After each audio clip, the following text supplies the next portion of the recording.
கல்யாண சுந்தரம். ஆமாங்க. அப்பா பேரு ஆறுமுகம். ஆமா. அம்மா பேரு முனியம்மா. கரெக்டா சொன்னீங்க. அக்கா ஒருத்தர் இருக்காங்க. ஆமா. வயசு 47. கரெக்டா சொன்னீங்க. பேரு காயத்ரி. அக்காவுக்கு ஒரு மகன் இருக்கான். ஆமா. பேரு கௌதம்.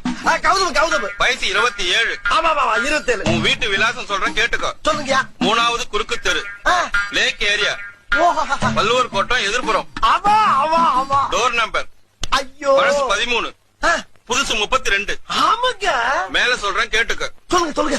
போன வாரம் ரேஷன் கடையில 5 கிலோ பாமாயில், ஆமா, 5 கிலோ ரவை, 3 கிலோ சீனி வாங்கியிருக்க. ஆஹா, ஐயா நீங்க என்னையா ஜோசியர்? ஜாதகத்துல ஒரு மனுஷன் ரேஷன் கடையில என்னென்ன வாங்கினாங்கிற பூரா கரெக்டா சொல்றீங்களா? எப்படியா ரேஷன் கார்டை கொடுத்தா வேற என்னத்தடா சொல்ற? ரேஷன் கார்டா? பின்ன